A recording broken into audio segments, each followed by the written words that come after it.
la señal aquí, pero espero que me pueden escuchar bien, ¿sí? ¿Sí está bien? ¿Sí me escuchan? ¿Ningún Sí. problema? Perfecto. Ok. Entonces, Pablo me dijo que tenemos hasta la medianoche, ¿cierto? No, es broma. Aquí en México somos muy bromistas. Pues yo soy más porque soy canadiense y mero mexicano, y es lo que pasa. ¿Ah? Entonces, pero no tanto tiempo.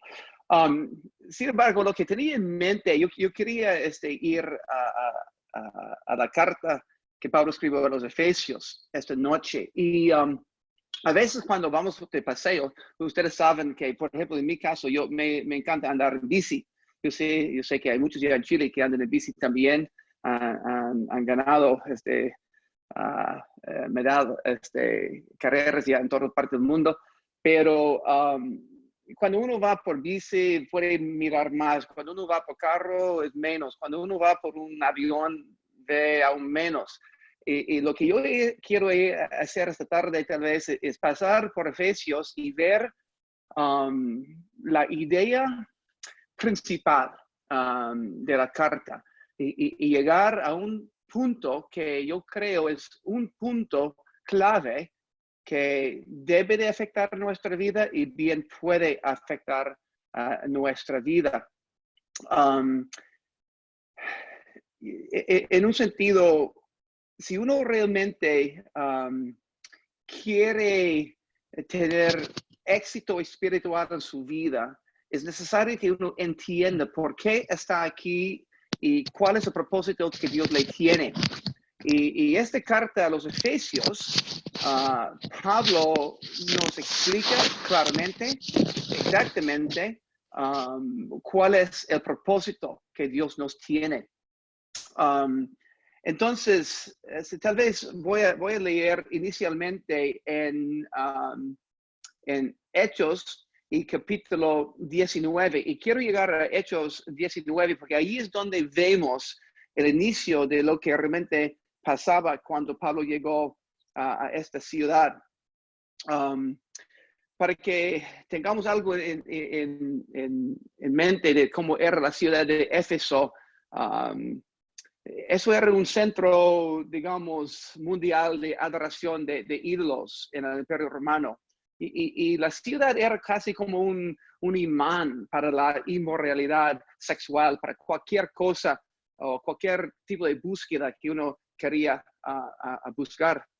Al mismo tiempo, había en la ciudad filosofías impías, ocultismo espiritual. Había en la ciudad tantas cosas para ir en contra del mensaje del Evangelio y realmente la vida nueva que encontramos en Cristo Jesús. Y Pablo llega a esa ciudad y es impresionante ver la reacción de la ciudad y ver cómo la gente recibió el mensaje, los que fueron alcanzados por la gracia de Dios. Y el mensaje que Pablo quería darles en comparación con las creencias que ya tenían en aquel tiempo. Entonces, en Hechos 19, tomando la lectura tal vez en versículo, versículo 1, yo voy a ir rápidamente, ¿ok? Brincando varios versículos. Pero dice Pablo aquí que aconteció que entre tanto que Apolos estaba en Corinto, Pablo, después de correr las regiones superiores, vino a Éfeso y hallando a ciertos discípulos, les dijo, recibisteis el Espíritu Santo cuando creísteis. Entonces ya no vamos a pasar tiempo allí en lo que pasó con ellos cuando no entendían nada menos el bautismo de Juan. Pablo les hace entender claramente el mensaje del Evangelio y luego vemos lo que sucedió con ellos. Y dice en versículo 8, entrando Pablo en la sinagoga, habló con denuedo por espacio de 3 meses, discutiendo y persuadiendo acerca del reino de Jesús. Pero endureciéndose algunos y no creyendo, maldiciendo el camino delante de la multitud, se apartó Pablo de ellos y separó a los discípulos, discutiendo cada día en la escuela de un llamado Tirano. Así continuó por espacio de 2 años, de manera que todos los que habitaban en Asia, judíos y griegos, oyeron la palabra del Señor Jesús. Y fíjense en versículo 11. Y hacía Dios milagros extraordinarios por mano de Pablo. Eso es muy interesante porque cualquier milagro sería, wow, algo que jamás hemos visto, ¿verdad? En un sentido, pero dice que hacía milagros extraordinarios, cosas fuera del concepto, cosas que nunca habían visto antes. Dios se manifestaba con estas cosas por medio de la mano de Pablo en esa ciudad que era tan controlada como ciudad por el ocultismo. De tal manera, dice el versículo 12, que aún se llevaban a los enfermos los paños o delantales de su cuerpo y las enfermedades se iban de ellos y los espíritus malos salían. Pero algunos de los judíos exorcistas, y vamos a aplicar este pasaje para saber lo que pasó, algunos otros quisieron hacer lo que pensaban que Pablo estaba haciendo y no les funcionó. Versículo 17, esto fue notorio a todos los que habitaban en Éfeso, no toda la ciudad oía de estas cosas, así judíos como griegos, y tuvieron temor todos ellos. Y era magnificado el nombre del Señor Jesús. Y muchos de los que habían creído venían confesando y dando cuenta de sus hechos. Asimismo, muchos de los que habían practicado la magia trajeron los libros y los quemaron delante de todos. Y hecha la cuenta de su precio, hallaron que eran 50,000 piezas de plata. Así crecía y prevalecía poderosamente la palabra del Señor. Pasando esas cosas, Pablo se propuso el Espíritu ir a Jerusalén. Y vamos a brincar un poco más. Versículo 23. Hubo por aquel tiempo un disturbio. Entonces, fíjense lo que pasó. Llega el Evangelio, se convierten algunos, se ve el progreso en el Evangelio. Los que se habían dedicado a esas, a la magia, a ocultismo, los ídolos, las cosas que tenían en sus vidas pasadas, ellos empezaron a dar evidencia de los cambios. Versículo 23, hubo por aquel tiempo un disturbio no pequeño acerca del camino, porque un platero llamado Demetrio, que hacía la plata, de plata, templecillos de Diana. Diana, su diosa falsa, la falsa diosa que ellos tenían como su diosa de chica más grande, más poderosa de esa ciudad. Daba no poca ganancia a los artífices, a los cuales reunidos con los obreros del mismo oficio, dijo: varones, sabéis que de este oficio obtenemos nuestra riqueza, pero ves y oís que este Pablo, no solamente en Éfeso, sino en casi toda Asia, ha apartado a muchas gentes con persuasión, diciendo que no son dioses los que se hacen con las manos. Y no solamente hay peligro de que nuestro negocio venga a desacreditarse, sino también que el templo de la gran diosa Diana sea estimado en nada. Fíjense su preocupación, su negocio, su dinero y su adoración de esa diosa Diana y su templo, que consideraban ellos algo de suma importancia. Dice, comience que su templo,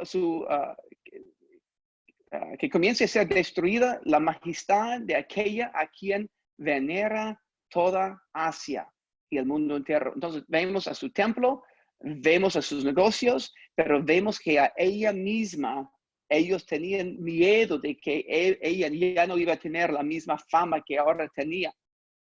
Vamos, y sin entrar en muchos detalles, sabemos que detrás de sus ídolos es el mismo Satanás y los demonios. Y esa es otra cosa que vamos a ver a rato cuando llegamos a Éfeso. Cuando oyeron esas cosas, se llenaron de ira y gritaron diciendo: grande es Diana de los Efesios. Y la ciudad se llenó de confusión. Y a una se lanzaron al teatro, arrebatando a Gallo y Aristarco, macedonios y compañeros de Pablo. Y vemos lo que sucedió, tanta confusión, tanto enojo, tanta ira de parte de ellos. Y estaban gritando una cosa y otras cosas. Y llegando al versículo 34, cuando le conocieron que era judío, todos a una voz gritaron casi por 2 horas, grande es Diana de los Efesios. Entonces, el escribano, cuando había apaciguado a la multitud, dijo: varones Efesios, ¿y quién es el hombre que no sabe que la ciudad de los Efesios es guardiana del templo de la grandiosa Diana y de la imagen venida de Júpiter?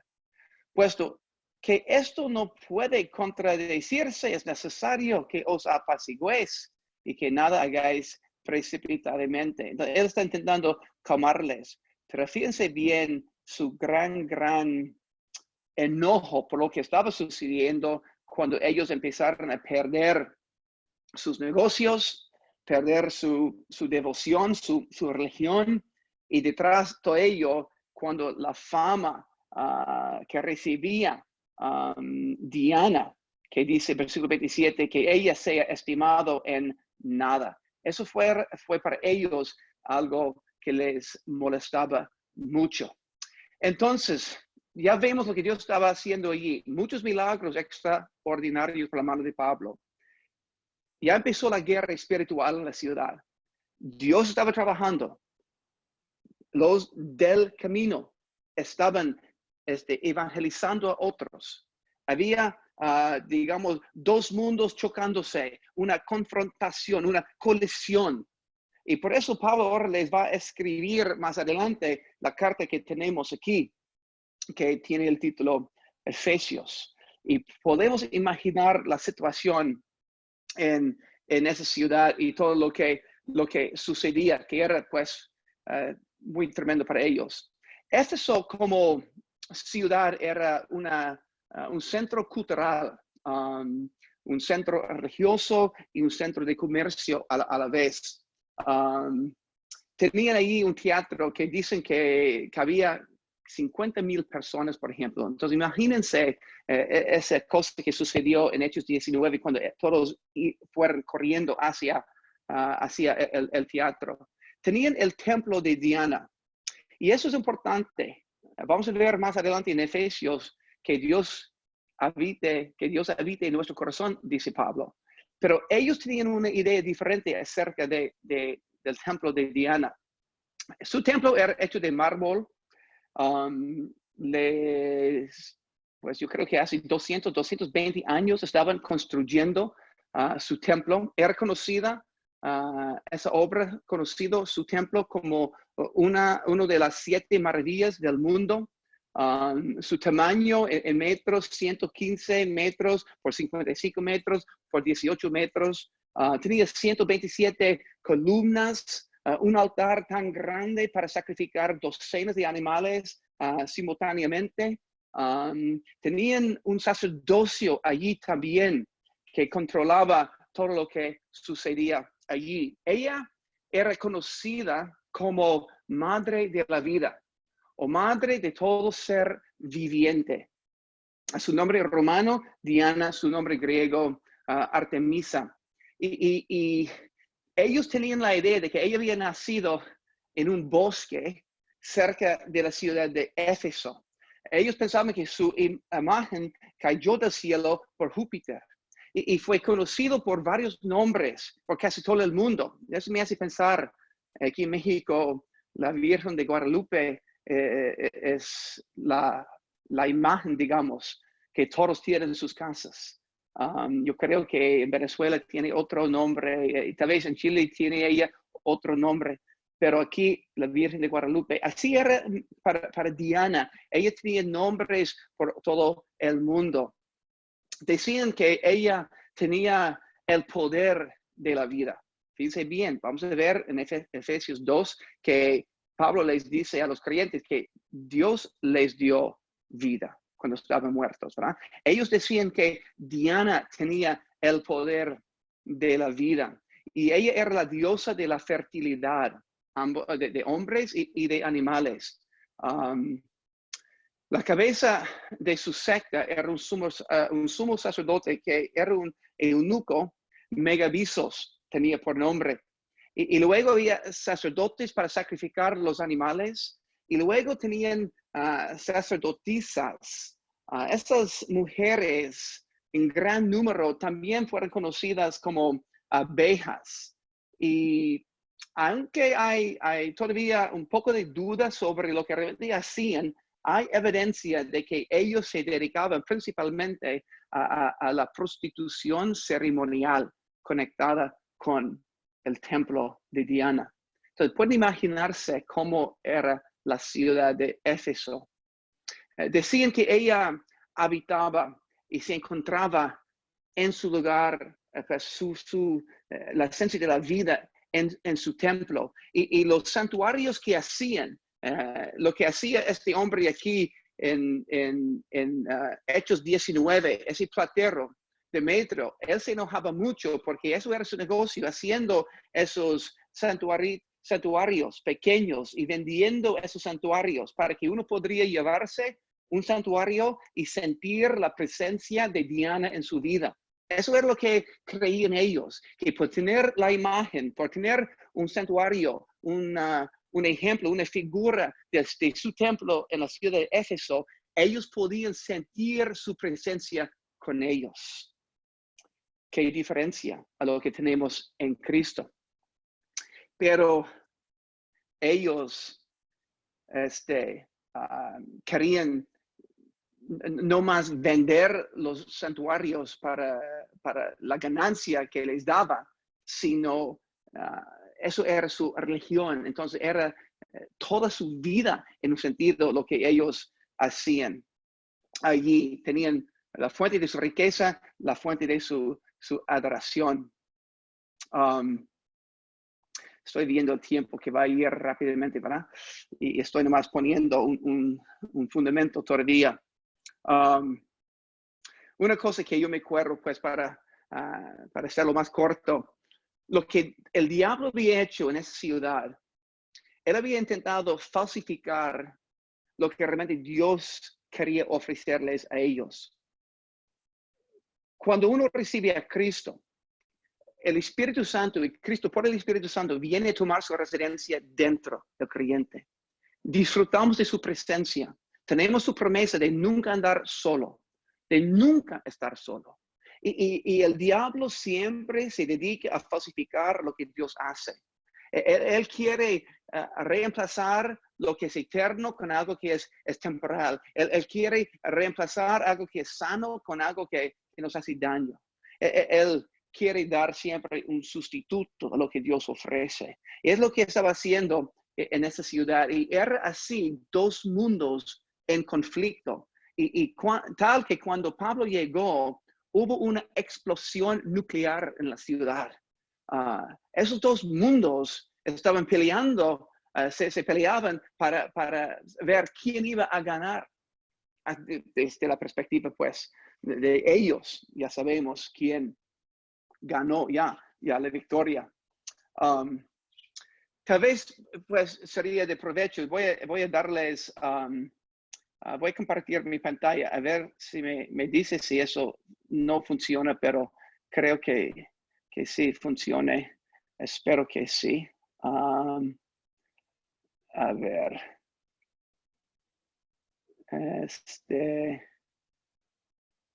Un momento más. Ok. Quiero enseñarles otras cosas mientras estamos pasando por esas páginas. La parte que me interesa en Efesios, habiendo visto una breve introducción, y era muy breve, si tuvieras tiempo, podrías pasar más tiempo nomás viendo el contexto cultural y el contexto de lo que sucedía en la ciudad de Éfeso. Pero yo quiero ver y llegar a ver lo que es el gran plan de Dios. ¿Qué está haciendo Dios? Yo empecé diciéndoles que que yo quiero pasar por esta carta viendo el punto principal que Dios nos quiere compartir para que nosotros sepamos cómo vivir la vida nuestra.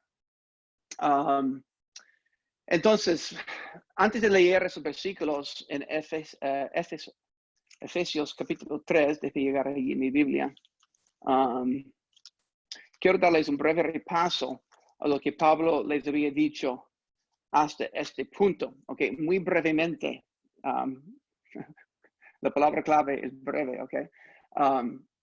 Primera cosa que quiero ver es que la vida cristiana se puede resumir en dos frases.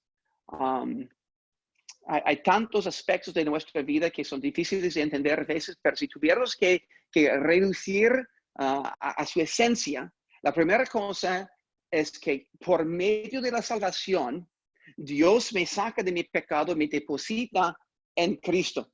Eso es la idea de recibir el perdón de pecados. 2 Corintios 5:21 nos explica: al que no conoció pecado, por nosotros le hizo pecado para que nosotros fuésemos hechos la justicia de Dios en o por medio de Cristo. Dios nos pone en Cristo, nos quita de nuestro pecado para depositarnos en Cristo, tal que la justicia que tenemos es una justicia ajena, no es nuestra, es la de Cristo.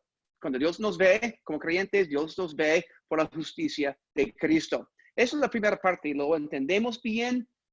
Es esencial, es el mensaje del Evangelio, la salvación que Dios ofrece, yo en Cristo. La otra cosa que Dios quiere que entendamos es que es Cristo en mí. Y eso es la transformación de mi vida. Entonces, Dios me salva, Dios me rescata, pero luego Dios me cambia. Y Dios inicia un progreso de una transformación en mi vida. Tal como Él me salvó, Él me transforma. Él se dedica a transformarme. Él se encarga a producir en mí los cambios que yo necesito en mi vida, que son muchos. Y hasta que lleguemos a su presencia, no vamos a poder decir, ya soy lo que yo debo de ser. Cada creyente se presenta con fallas y fracasos y altibajos y días buenos y días difíciles. Y es un andar. Por eso la Biblia lo describe, la vida cristiana, como un andar. Pero la meta es que Cristo sea formado en mí. Pablo lo decía en Gálatas 4:19, hijitos míos, por quienes yo vuelvo a sufrir dolores de parto hasta que Cristo sea formado en ustedes. Eso es el gran plan de Dios y es Dios que lo hace. Y la diferencia entre esas cosas es la diferencia entre ser o hacer. Ya saben que la mayoría de las religiones hablan de lo que uno tiene que hacer. Lo que Dios dice es: yo no te voy a dar nada que hacer, yo te voy a cambiar, yo te voy a dar lo que necesitas, tal que Juan 1:12 dice que a los que creen en Cristo, los que confían en Cristo, creen en su nombre, Él les dio la autoridad de ser hechos hijos de Dios. Es Dios que lo hace. Dios nos hace lo que somos. No se trata de lo que nosotros hacemos. Entonces, la diferencia entre ser, para que seamos algo, para luego hacer algo, o es que tenemos que hacer algo para que luego lleguemos a hacer lo que debemos hacer. Sabemos que la vida cristiana comienza con vida nueva. Dios nos hace algo para que luego hagamos algo. Eso lo vemos también en Efesios 2, la diferencia entre versículos 8, 9 y 10. Y para un canadiense como yo, que sigo pateando con el idioma celestial, la diferencia para nosotros entre por y para, nos cuesta mucho. Y lo que dice capítulo 2, versículo 8, porque por gracia sois salvos por medio de la fe, ¿verdad? Dice que no es por obras, pero versículo 10, somos hechura suya, creados en Cristo Jesús para buenas obras. Esa es la diferencia. Hemos sido salvados, alcanzados por su gracia, ¿para qué?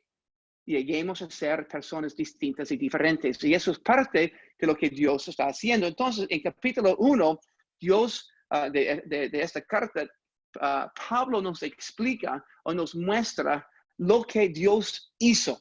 No es que nosotros hayamos hecho algo, no, Dios lo hizo. Y vemos en términos muy generales, lo que vemos son dos cosas principales, yo creo. Mi identidad en Cristo y yo veo mi bendición en Cristo. Mi identidad en Cristo es la verdad de quién soy y quién Dios dice que soy. En Cristo, no en mí mismo, porque en mí mismo yo soy un fracaso. En mí mismo yo soy por un problema, por puros problemas. Y no hay más que preguntarle a mi esposa, a mis hijos. Sí, igual con ustedes, ¿verdad? Pero en Cristo somos cosa distinta. Y por eso, si yo me siento desanimado con problemas en la vida, no es que me contento con los problemas, no, porque Dios me quiere transformar y cambiar. Pero perdón, ya se fue. Lo que Dios quiere que yo entienda es quién soy. Y lo que yo soy, lo soy porque Dios dice que lo soy, no porque yo he podido alcanzar un cierto nivel de espiritualidad en la vida. Yo he sido puesto en Cristo, eso es mi identidad. Mi bendición en Cristo son las riquezas espirituales que yo recibo por estar en Cristo. El mundo entero piensa en la bendición terrenal. Pablo nos da a entender aquí en este primer capítulo todas las bendiciones que tenemos por estar en Cristo ya son nuestras. No hay más que podríamos pedirle a Dios acerca de esas bendiciones espirituales. Ya tenemos todo. Hemos sido rescatados, salvados, adoptados, regenerados, reconciliados, justificados. Estamos en Cristo y tenemos todo. Entonces, lo que Pablo va a llegar a decir es, ya que son lo que Dios les han hecho, ahora les toca vivir de un estilo diferente. Hay consecuencias. Eso es la división en esta carta entre los primeros 3 capítulos y los últimos 3 capítulos. 1, 2, 3 y 4, 5, 6. La parte posicional y la parte práctica de la carta. Pero seguimos muy rápidamente esas bendiciones que vemos empezando con la oración más larga. Aquí, versículo 3 hasta versículo 14 de capítulo 1, bendito sea el Dios y Padre de nuestro Señor Jesucristo, quien nos bendijo tiempo pasado con toda bendición espiritual en los lugares celestiales en Cristo. La clave es esta palabra en Cristo. La clave de capítulo 1, en Cristo. Vamos a ver, capítulo 2 es con Cristo, pero aquí es en Cristo. Y vemos que en Cristo hemos sido bendecidos por ser escogidos o elegidos, pero en Cristo, en Cristo. Dios decidió desde antes de la fundación del mundo que habría una iglesia, una esposa para el Cordero, para su Hijo. Dios lo estableció. Y yo, al momento de recibirle a Cristo, yo llegué a participar y formar parte de esa esposa. Pero Dios ya había decidido desde antes que iba a existir esa iglesia, esa esposa. Bendecido por ser escogido así. Bendecido con santidad. Posicional, ¿ok? Yo soy santo, pero no en mis obras siempre, pero en Cristo sí. Bendecido con la predestinación a la adopción. Y ese término, la adopción, lo que significa ser adopto, recibir todo lo que llegaba, todo lo que recibía un hijo, cuando llegó a esa edad de recibir las bendiciones de ser hijo, las tenemos en Cristo. Y como les decía, yo quiero llegar al capítulo 3, entonces vamos rápidamente. Hemos sido bendecidos, sigue diciendo, con la redención y con el perdón, dice versículo 7, en quien tenemos redención por su sangre, el perdón de pecados. Hemos sido bendecidos con el conocimiento de su voluntad. Hemos sido bendecidos con una herencia, versículo 11, en él, asimismo tuvimos herencia. Vamos a ver esa expresión en Cristo, en él, constante aquí en esa porción. Y eso es lo que Dios ha hecho en nuestras vidas. Brincando capítulo 2 rápidamente, esto ahora es cómo Dios lo hizo. Es lo que hizo Dios, nos ha dado esa identidad, nos ha bendecido en Cristo. Él nos buscó, pero ¿cómo lo hizo? Eso es lo que Pablo está diciendo en este capítulo 2. Y en esos primeros 10 versículos vemos un antes y un después en la vida de todo creyente. Vemos la condición en la cual estábamos cuando Dios nos encontró, la condición de nuestra vida. Él os dio vida, fíjense, que decían que la diosa Diana daba vida, no dice Pablo.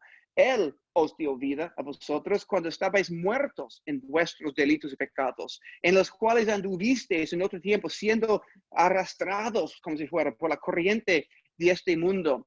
Y versículo 3, entre los cuales también todos nosotros vivimos en otro tiempo, en los deseos de nuestra carne, haciendo la voluntad de la carne y de los pensamientos, y éramos por naturaleza hijos de ira, lo mismo que los demás. Eso es el antes de la vida cristiana, antes de conocerle a Cristo, antes de ser rescatados, antes de ser bendecidos por la gran salvación, la redención, el perdón que encontramos en Cristo.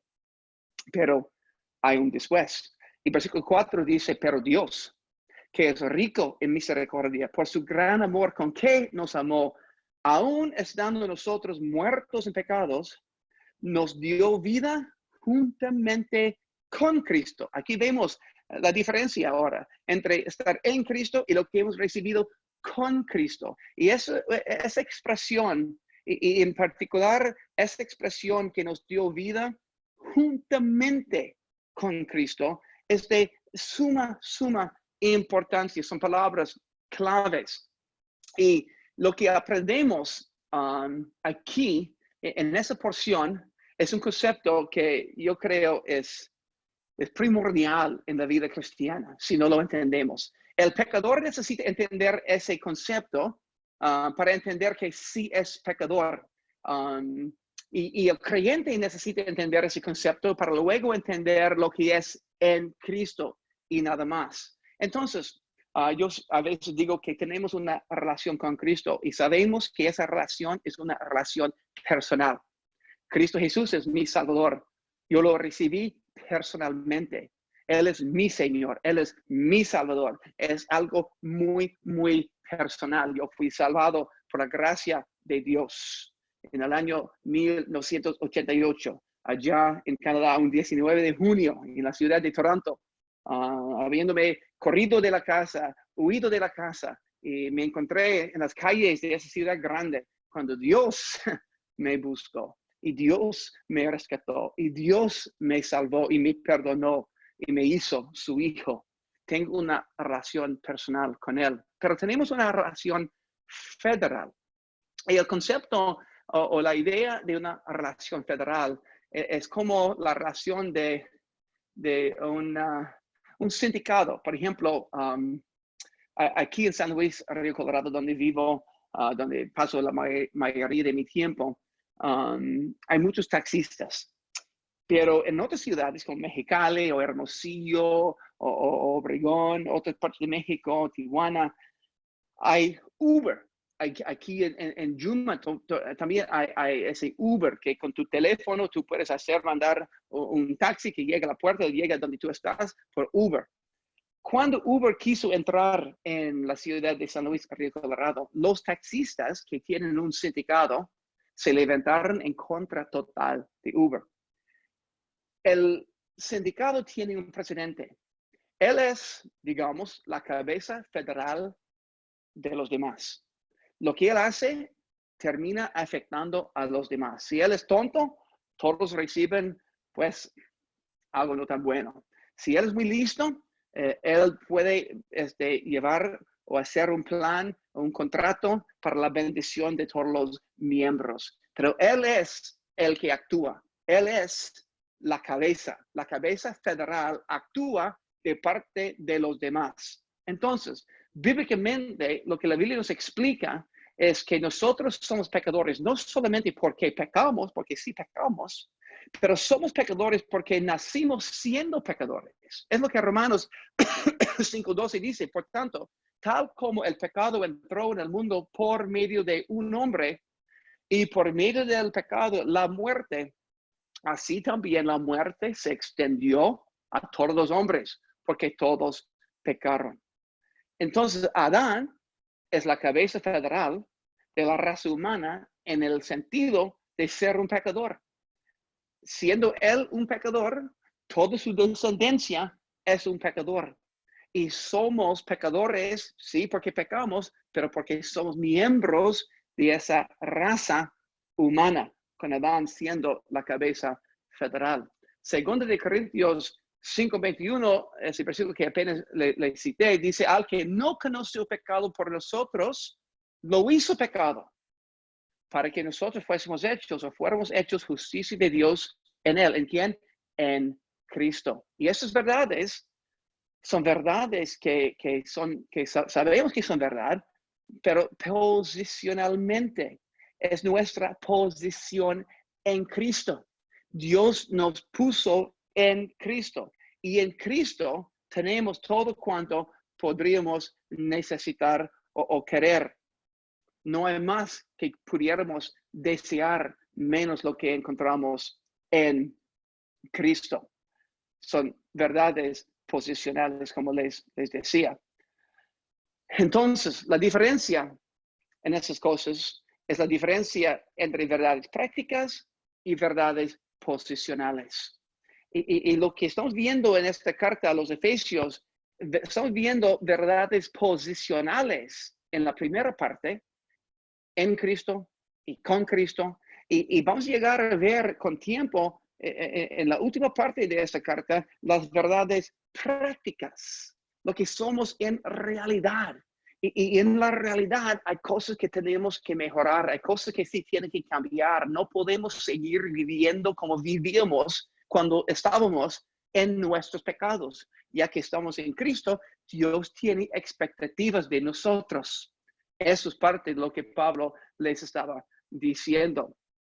Lo que somos en la vida cristiana, lo somos por Cristo y lo somos en Cristo y lo somos con Cristo. Son verdades tan grandes, tan importantes, pero les decía que estamos pasando nomás a un nivel muy alto, que no estamos buscando profundizarnos en esas cosas. Yo quería nomás que vean ese concepto en general de lo que Dios está haciendo para que podamos entender cuál es su gran plan. Porque llegando al capítulo 3 es donde vamos a ver lo que yo considero el gran plan de Dios. Leyendo los versículos, aquí conmigo se pueden leer. Por eso yo, Pablo, estoy preso por causa de Cristo Jesús para bien de ustedes, ¿no? Los no judíos. Está pensando en los gentiles ahora que iban a ser hechos partes, que Dios había hecho parte de la misma familia, un solo cuerpo, lo que vemos en capítulo 2, y no tuve el tiempo de entrar en detalle allí, pero lo que dice, hablando de los gentiles, dice versículo 12, en aquel tiempo o en otro tiempo, estaban sin Cristo, alejados de la ciudadanía de Israel, ajenos a los pactos, sin esperanza, sin Dios en el mundo, pero ahora en Cristo Jesús, vosotros que en otro tiempo estaban lejos, habían sido hechos cercanos por la sangre de Cristo. Él es nuestra paz, había derribado la pared intermedia de separación, juntando dos pueblos. Es lo que Dios había hecho. Quitó la enemistad, quitó lo que mantenía la distancia entre nosotros, y Dios hizo de dos grupos un nuevo pueblo. Algo completamente nuevo que no existía antes. Eso fue parte del gran plan de Dios, pero no solamente la existencia de la iglesia es el gran plan de Dios, sino lo que Dios quiere hacer por medio de la iglesia. Es lo que vamos a ver aquí. Sin duda, ustedes se habrán enterado del plan que Dios en su bondad me asignó para el bien de ustedes. Me refiero al misterio que me declaró por revelación, como ya les había escrito brevemente. Al leerlo podrán darse cuenta. Está hablando ahorita del misterio de Cristo. Ese misterio dice que en otras generaciones no se dio a conocer a la humanidad tal y como ahora se ha revelado a sus santos apóstoles y profetas por el Espíritu. Ahora sabemos que por medio del Evangelio, los no judíos son coherederos y miembros del mismo cuerpo y copartícipes de la promesa en Cristo Jesús. Eso es la cosa de suma importancia ver y entender aquí. Dios nos ha hecho miembros del mismo cuerpo. Dios ha tomado dos grupos peleados, dos grupos que vivían en enemistad, dos grupos que no se podían mezclar antes, y Dios los ha juntado en un mismo cuerpo. Todos, tanto los judíos como los gentiles, tenemos y somos lo que somos por medio de Cristo. Dice Pablo, por el don de la gracia de Dios que me fue dado conforme a su gran poder, yo fui designado ministro de este evangelio. Yo, que soy menor que el más pequeño de todos los santos, he recibido el privilegio de anunciar entre los no judíos el evangelio de las insondables riquezas de Cristo. Perdón, no hay tiempo ya de entrar en más detalle en esas cosas, pero versículo 9, y de hacer entender a todos cuál es el plan. Dios tiene un plan. ¿Cuál es el plan de ese misterio? Algo que Dios ya tenía en su mente desde antes de la fundación del mundo, pero nos ha dado a entender y conocer en esos días. El plan del misterio que Dios, el creador de todas las cosas, mantuvo en secreto desde tiempos remotos. ¿Y cómo es? Versículo 10, versículo clave. Para dar a conocer ahora, dice Pablo, por medio de la iglesia, la multiforme sabiduría de Dios a los principados y poderes en los lugares celestiales. Esto es el gran plan de Dios, para que la multiforme sabiduría de Dios sea ahora dada a conocer por medio de la iglesia a los principados y potestades en los lugares celestiales conforme al propósito eterno. Entonces, ¿qué está haciendo Dios? Qué milagro que cuando Dios quería desplegar su sabiduría, cuando Dios quería hacerles a los principados y los poderes en lugares celestiales, eso se refiere al reino, digamos, de los ángeles, ángeles buenos, ángeles malos, los ángeles caídos, demonios, al mismo Satanás. Dios quería hacerles entender su sabiduría. Dios iba a utilizar a nosotros, la iglesia, para hacerles entender qué tan sabio es nuestro Dios. Algo que el mismo diablo jamás pudiera haber entendido o pensado. Dios lo ha hecho. Dios tomó el material, no tan bueno ese material, nos escogió a nosotros, enemigos de Dios, muertos en delitos y pecados, sin capacidad alguna para ayudarnos a rescatarnos a nosotros mismos.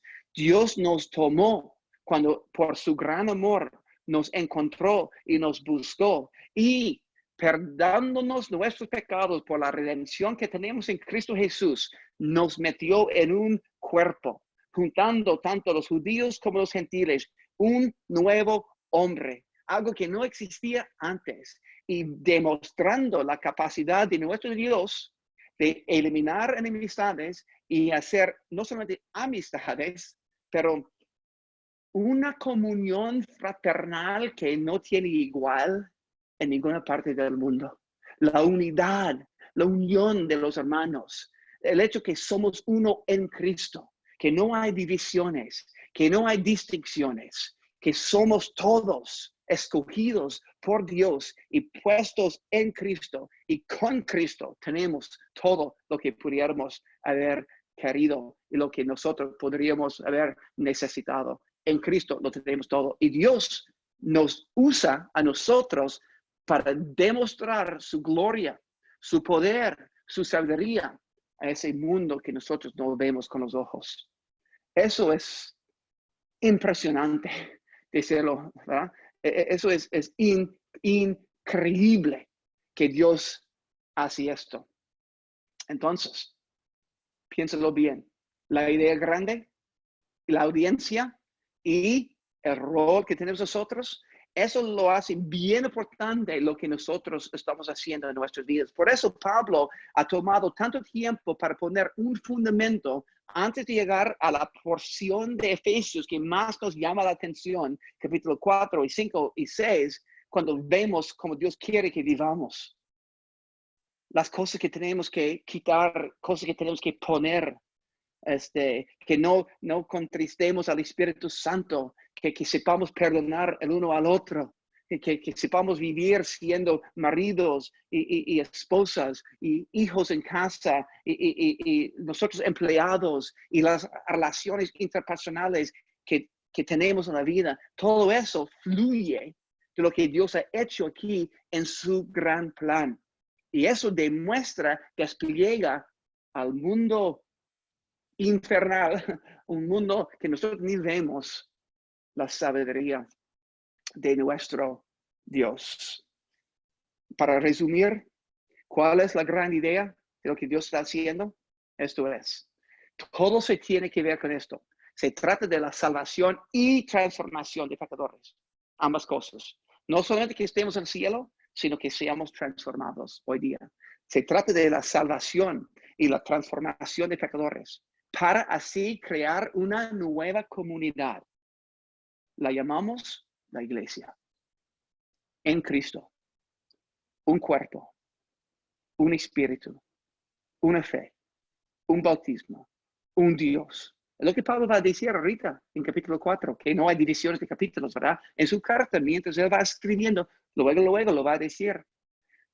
La salvación y transformación de pecadores para crear una nueva comunidad y con este propósito, no la bendición nuestra. Nosotros sí somos bendecidos, pero el propósito grande de Dios es desplegar su sabiduría y su gloria a ese mundo que nosotros ni vemos. Y por eso es tan importante que nosotros vivamos correctamente. Y es lo que dice en capítulo 4, y no más voy a terminar con esto, no voy a hablar más de esto, nomás se lo voy a leer los primeros 6 versículos de capítulo 4, porque eso es donde él llega y dice, yo que estoy preso por causa del Señor, ruego que viven como digno del llamamiento que han recibido y que sean humildes y mansos y tolerantes y pacientes unos con otros en amor. Procuren mantener la unidad del Espíritu en el vínculo de la paz. Así como ustedes fueron llamados a una sola esperanza, hay también un cuerpo y un espíritu, un Señor, una fe, un bautismo y un Dios y Padre de todos, el cual está por encima de todos, actúa por medio de todos y está en todos. Fíjense bien lo que dice, esas palabras, humildes, mansos, tolerantes, pacientes, manteniendo la unidad, ¿verdad? Una sola esperanza, un cuerpo, espíritu, Señor, fe, bautismo, Dios y Padre de todos. Tantas cosas de suma importancia, pero todo fluye desde el fundamento que él ha puesto en esa ciudad de Éfeso, donde ellos habían adorado a la falsa diosa Diana, diciendo que ella era la madre de la vida, que ella era la fuente de su bendición, que ellos tenían que llevar sus santuarios para sentir su presencia. Y Pablo está diciendo que no. Su fuente de bendición es Cristo. En Cristo, con Cristo tienen todo. Cristo mora en sus corazones. Que habite Cristo por la fe aquí dentro. Es lo que Pablo decía a esos creyentes que tenían que entender la gran importancia de desplegar la realidad de la salvación que habían recibido. Que Dios nos ayude a nosotros a hacer lo mismo, hermanos. Que sepamos que no es suficiente predicar el evangelio. Se tiene que vivir. Más vale la presentación sin palabras del evangelio que un buen mensaje no respaldado por la vida común entre los hermanos. Es de suma importancia. Y más que nada, es para desplegar la sabiduría de Dios a la oposición, al enemigo mismo, Satanás y sus demonios. Que Dios nos ayude pues a entender esas cosas. Perdón, ni sé cuánto tiempo he tomado esta noche, pero hay tantas cosas aquí y tengo la costumbre, la mala costumbre de intentar consumir o desear demasiado. Entonces, perdóneme por haber ido tan rápidamente sobre estos versículos, pero espero que haya sido de bendición. Y fíjense bien que la idea que tenía era nomás darle desde un nivel más alto, una idea realmente de lo que Dios está haciendo, su gran plan aquí en el mundo con nosotros. Voy a tomar un momento y orar, y luego si quieren platicar, adelante, pero ahorita oremos. Padre, te queremos dar las gracias por este gran plan que tú tienes. No jamás podremos terminar de sorprendernos, de ver lo que tú estás haciendo en el mundo, tu sabiduría. Padre, nosotros, si fuera dejado nosotros hacer algo para desplegar tu gloria y tu honor y tu sabiduría de este mundo, jamás sabríamos nosotros qué hacer. Pero tú, desde antes de la fundación del mundo, tenías este plan, ese misterio. Y gracias te damos que tú, habiéndonos salvado, nos has metido en un mismo cuerpo, junto con todo creyente sobre la faz de la tierra. Apreciamos el cuerpo de Cristo, apreciamos la iglesia y apreciamos tus planes, Padre. Y pedimos que nos ayudes a nosotros, no dañar lo que tú estás haciendo. Que nosotros no echemos a perder ese mensaje que tú quieres dar al mundo que nos observa y hasta el mundo que ni vemos nosotros, esos demonios y ángeles. Y Padre, que nosotros tengamos el gran privilegio de serte fiel. Tú nos has sido fiel, siempre has sido fiel. Diariamente te muestras fiel. Aún en estos días difíciles, sabemos y decimos y testificamos que tú eres un Dios fiel. Pero Padre, ayúdanos a nosotros a ser fieles también. Gracias nuevamente por este tiempo juntos alrededor de tu palabra. Pedimos tu más rica bendición sobre cada familia representada, cada necesidad conocida o desconocida. Tu Padre, todo lo sabes. Entonces los dejamos de tus manos, dándote las gracias nuevamente en el nombre del Señor Jesucristo. Amén. Amén.